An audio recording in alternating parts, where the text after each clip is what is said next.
बोलिए श्री भगवती माता की जय। हेलो दोस्तों, मैं लाल बाबू और आप देख रहे हैं मेरा यूट्यूब चैनल लाल बाबू भक्ति ज्ञान। दोस्तों, आज हम पठन पाठन करेंगे श्री दुर्गा सप्तशती 5वां अध्याय, जिसमें हम पढ़ेंगे देवताओं द्वारा देवी की स्तुति, चंडमुंड के मुख से अंबिका के रूप की प्रशंसा सुनकर शुंभ का उनके पास दूत भेजना और दूत का निराश लौटना। तो आइए पढ़ते हैं दुर्गा सप्तशती 5वां अध्याय। जय माता भगवती, जय विंध्यवासिनी। विनियोग। ओम इस उत्तर चरित्र के रुद्र ऋषि है, महासरस्वती देवता है, अनुस्फुट छंद है, भीमा शक्ति है, ब्राह्मणी बीज है, सूर्य तत्व है और सामवेद स्वरूप है। महासरस्वती की प्रसन्नता के लिए उत्तर चरित्र के पाठ में इसका विनियोग किया जाता है। जो अपने कर कमलों में घंटा, शूल, हल, शंख, मुसल, चक्र, धनुष और बाण धारण करती है, शरद ऋतु के शोभा संपन्न चंद्रमा के समान जिनकी मनोहर कांति है, जो तीनों लोकों की आधारभूता और शुंभ आदि दैत्यों का नाश करने वाली है, तथा गौरी के शरीर से जिनका प्राकट्य हुआ है, उन महासरस्वती देवी का मैं निरंतर भजन करता हूँ। ऋषि कहते हैं, पूर्व काल में शुंभ और निशुंभ नामक असुरों ने अपने बल के घमंड में आकर सचीपति इंद्र के हाथ से तीनों लोकों का राज्य और जग भाग छीन लिए। वे ही दोनों सूर्य, चंद्रमा, कुबेर, जम और वरुण के अधिकार का भी उपयोग करने लगे। वायु और अग्नि का कार्य भी वे ही करने लगे। उन दोनों ने सब देवताओं को अपमानित, राज्य भ्रष्ट, पराजित तथा अधिकारहीन करके स्वर्ग से निकाल दिया। उन दोनों महान असुरों से तिरस्कृत देवताओं ने अपराजिता देवी का स्मरण किया और सोचा, जगदम्बा ने हम लोगों को वर दिया था कि आपत्ति काल में स्मरण करने पर मैं तुम्हारे सब आपत्तियों का तत्काल नाश कर दूंगी। यह विचार कर देवता गिरिराज हिमालय पर गए और वहां भगवती विष्णु माया की स्तुति करने लगे। देवता बोले, देवी को नमस्कार है, महादेवी शिवा को सर्वदा नमस्कार है, प्रकृति और भद्रा को प्रणाम है। हम लोग नियम पूर्वक जगदम्बा को नमस्कार करते हैं, रौद्रा को नमस्कार करते हैं, नित्या, गौरी एवं धात्री को बारंबार नमस्कार है, ज्योत्सनामयी, चंद्र रूपिणी और सुख स्वरूपा देवी को सतत प्रणाम है, शरणागतों का कल्याण करने वाली बुद्धि एवं सिद्धि रूपा देवी को हम बारंबार नमस्कार करते हैं। नैऋति, राक्षसों की लक्ष्मी, राजाओं की लक्ष्मी तथा सर्वाणी शिव पत्नी स्वरूपा आप जगदम्बा को बार बार नमस्कार है।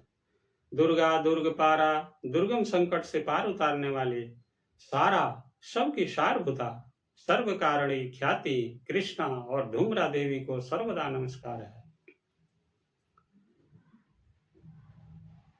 अत्यंत सौम्य तथा अत्यंत रौद्र रूप देवी को हम नमस्कार करते हैं, उन्हें हमारा बारंबार प्रणाम है। जगत की आधारभूता कृति देवी को बारंबार नमस्कार है। जो देवी सब प्राणियों में विष्णु माया के नाम से कही जाती है, उनको नमस्कार, उनको नमस्कार, उनको बारंबार नमस्कार है। जो देवी सब प्राणियों में चेतना कहलाती है, उनको नमस्कार, उनको बुद्धि रूप से स्थित है।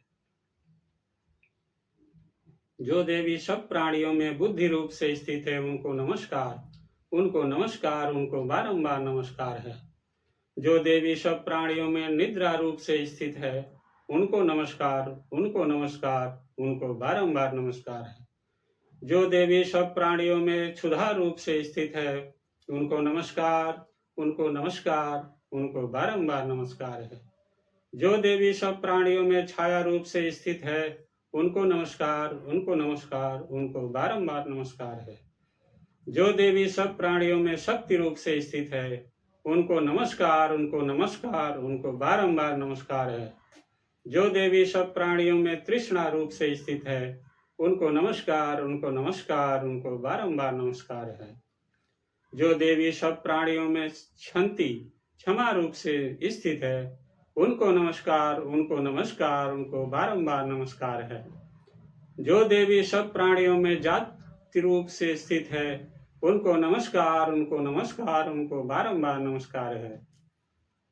जो देवी सब प्राणियों में लज्जा रूप से स्थित है, उनको नमस्कार, उनको नमस्कार, उनको बारंबार नमस्कार है।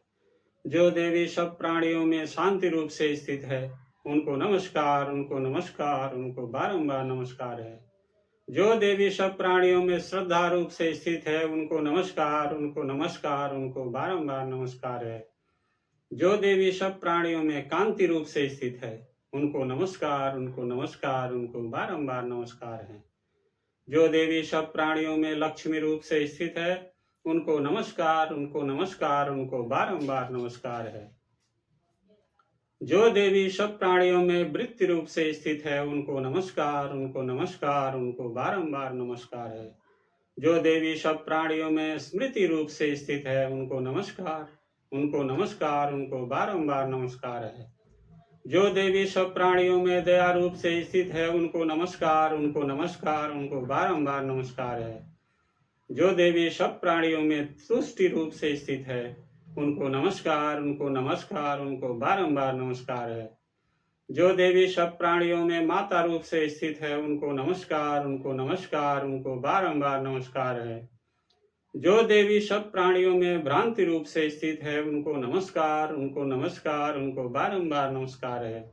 जो जीवों के इंद्रिय वर्ग की अधिष्ठात्री देवी एवं सब प्राणियों में सदा व्याप्त रहने वाली है, उन व्याप्ति देवी को बारंबार नमस्कार है।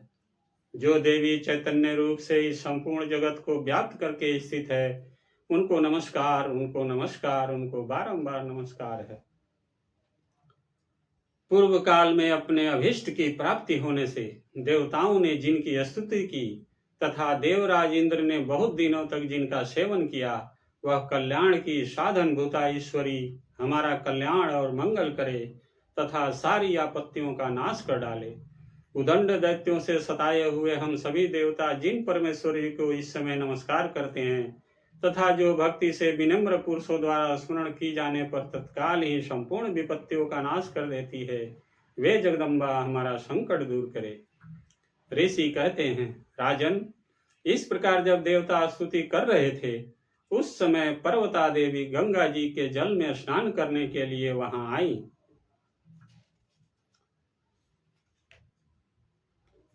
उन सुंदर भौहों वाली भगवती ने देवताओं से पूछा, आप लोग यहाँ किसकी स्तुति करते हैं? तब उन्हीं के शरीर को से प्रकट हुई शिवा देवी बोली, शुंभ दैत्य से तिरस्कृत और युद्ध में निशुंभ से पराजित हो यहाँ एकत्रित हुए ये समस्त देवता यह मेरी ही स्तुति कर रहे हैं। पार्वती जी के शरीर कोश से अंबिका का प्रादुर्भाव हुआ था, इसलिए वे समस्त लोकों में कौशिकी कही जाती है। कौशिकी के प्रकट होने के बाद पार्वती देवी का शरीर काले रंग का हो गया, अतः वे हिमालय पर रहने वाली कालिका देवी के नाम से विख्यात हुए। तदंतर शुंभ निशुंभ के भृत्य चंड मुंड वहां आए और उन्होंने परम मनोहर रूप धारण करने वाली अंबिका देवी को देखा। फिर वह शुंभ के पास जाकर बोले, महाराज, एक अत्यंत मनोहर स्त्री है जो अपनी दिव्य कांति से हिमालय को प्रकाशित कर रही है। वैसा उत्तम रूप कहीं किसी ने भी नहीं देखा होगा। असुरेश्वर, पता लगाइए यह देवी कौन है और उससे ले लीजिए। स्त्रियों में तो यह रत्न है, उसका प्रत्येक अंग बहुत ही सुंदर है तथा वह अपने श्री अंगों की प्रभा से संपूर्ण दिशाओं में प्रकाश फैला रही है। दैत्यराज, अभी वह हिमालय पर ही मौजूद है, आप उसे देख सकते हैं। प्रभु, तीनों लोकों में मणि, हाथी और घोड़े आदि जितने भी रत्न हैं, वे सब इस समय आपके घर में शोभा पाते हैं। हाथियों में रत्नभूत ऐरावत, यह पारिजात का वृक्ष और वह उच्च श्रवा घोड़ा, यह सब आपने इंद्र से ले लिया है। हंसों से जुता हुआ यह विमान भी आपके आंगन में शोभा पाता है। यह रत्नभूत अद्भुत विमान जो पहले ब्रह्मा जी के पास था, अब आपके यहाँ लाया गया है। यह महापद्म नामक निधि आप कुबेर से छीन लाए हैं। समुद्र ने भी आपको किंजलकिनी नाम की माला भेंट की है जो केसों से सुशोभित है और जिसके कमल कभी कुमलाते नहीं हैं। सुवर्ण की वर्षा करने वाला वरुण का छत्र भी आपके घर में शोभा पाता है, तथा यह श्रेष्ठ रथ जो पहले प्रजापति के अधिकार में था अब आपके पास मौजूद है। दैत्येश्वर, मृत्यु की उत्क्रांतिदा नाम वाली शक्ति भी अपने छीन ली है, तथा वरुण का पास और समुद्र में होने वाले सब प्रकार के रत्न आपके भाई निशुंभ के अधिकार में है। अग्नि ने भी स्वतः शुद्ध किए हुए 2 वस्त्र आपकी सेवा में अर्पित किए हैं। दैत्यराज, इस प्रकार सभी रत्न आपने एकत्र कर लिए हैं। फिर जो यह स्त्रियों में रत्न रूप कल्याणमयी देवी है, इसे आप क्यों नहीं अपने अधिकार में कर लेते? चंडमुंड का यह वचन सुनकर शुंभ ने महादैत्य सुग्रीव को दूत बनाकर देवी के पास भेजा और कहा, तुम मेरी आज्ञा से उसके सामने ये बातें कहना और ऐसा उपाय करना जिससे प्रसन्न होकर वह शीघ्र ही यहाँ आ जाए। वह दूत पर्वत के अत्यंत रमणीय प्रदेश में जहाँ देवी मौजूद थी गया और मधुर वाणी में कोमल वचन बोला। दूत बोला, देवी, दैत्यराज शुंभ इस समय तीनों लोकों के परमेश्वर हैं। मैं उन्हीं का भेजा हुआ दूत हूँ और यहाँ तुम्हारे ही पास आया हूँ। उनकी आज्ञा सदा सब देवता एक स्वर से मानते हैं, कोई उसका उल्लंघन नहीं कर सकता। वे संपूर्ण देवताओं को परास्त कर चुके हैं। उन्होंने तुम्हारे लिए जो संदेश दिया है उसे सुनो। संपूर्ण त्रिलोकी मेरे अधिकार में है, देवता भी मेरी आज्ञा के अधीन चलते हैं। संपूर्ण यज्ञों के भागों को मैं ही पृथक पृथक भोगता हूँ। तीनों लोकों में जितने श्रेष्ठ रत्न हैं वे सब मेरे अधिकार में हैं। देवराज इंद्र का वाहन ऐरावत जो हाथियों में रत्न के समान है, मैंने छीन लिया है। क्षीर सागर का मंथन करने से जो अश्वरत्न उच्च श्रवा प्रकट हुआ था, उसे देवताओं ने मेरे पैरों पर पड़कर समर्पित किया है। सुंदरी, उनके सिवा और भी जितने रत्नभूत पदार्थ देवताओं, गंधर्वों और नागों के पास थे, वे सब मेरे ही पास आ गए हैं। देवी, हम लोग तुम्हें संसार की स्त्रियों में रत्न मानते हैं, अतः तुम हमारे पास आ जाओ, क्योंकि रत्नों का उपभोग करने वाले हम ही हैं। चंचल कटाक्षों वाली सुंदरी, तुम मेरी या मेरे भाई महाप्रक्रमी निशुंभ की सेवा में आ जाओ, क्योंकि तुम रत्न स्वरूपा हो। मेरा वरण करने से तुम्हें तुलना रहित महान ऐश्वर्य की प्राप्ति होगी। अपनी बुद्धि से यह विचार कर तुम मेरी पत्नी बन जाओ। ऋषि कहते हैं, दूत के यूं कहने पर कल्याणमयी भगवती दुर्गा देवी, जो इस जगत को धारण करती है, मन ही मन गंभीर भाव से मुस्कुराई और इस प्रकार बोली। देवी ने कहा, दूत, तुमने सत्य कहा है, इसमें तनिक भी मिथ्या नहीं है। शुंभ तीनों लोकों का स्वामी है और निशुंभ भी उसी के समान पराक्रमी है, किंतु इस विषय में मैंने जो प्रतिज्ञा कर ली है उसे मिथ्या कैसे करूं? मैंने अपनी अल्प बुद्धि के कारण पहले से जो प्रतिज्ञा कर रखी है उसे सुनो। जो मुझे संग्राम में जीत लेगा, जो मेरे अभिमान को चूर्ण कर देगा, तथा संसार में जो मेरे समान बलवान होगा, वही मेरा स्वामी होगा। इसलिए शुंभ अथवा महादैत्य निशुंभ स्वयं ही यहाँ पधारें और मुझे जीत कर शीघ्र ही मेरा पाणी ग्रहण कर लें। इसमें विलंब की क्या आवश्यकता है? दूत बोला, देवी, तुम घमंड में भरी हो, मेरे सामने ऐसी बातें न करो। तीनों लोकों में कौन ऐसा पुरुष है जो शुंभ निशुंभ के सामने खड़ा हो सके? देवी, अन्य दैत्यों के सामने भी सारे देवता युद्ध में नहीं ठहर सकते, फिर तुम अकेली स्त्री होकर कैसे ठहर सकती हो? जिन शुंभ आदि दैत्यों के सामने इंद्र आदि सब देवता भी युद्ध में खड़े हो नहीं पाए, उनके सामने तुम स्त्री होकर कैसे जाओगी? इसलिए तुम मेरे ही कहने से शुंभ निशुंभ के पास चली चलो। ऐसा कहने से तुम्हारे गौरव की रक्षा होगी, अन्यथा जब वे केस पकड़कर घसीटेंगे तब तुम्हें अपनी प्रतिष्ठा खोकर जाना पड़ेगा। देवी ने कहा, तुम्हारा कहना ठीक है, शुंभ बलवान है और निशुंभ भी बड़े पराक्रमी हैं, किंतु क्या करूं? मैंने पहले बिना सोचे समझे प्रतिज्ञा कर ली है, अतः अब तुम जाओ। मैंने तुमसे जो कुछ कहा है वह सब दैत्यराज से आदरपूर्वक कहना, फिर वे जो उचित जान पड़े करें।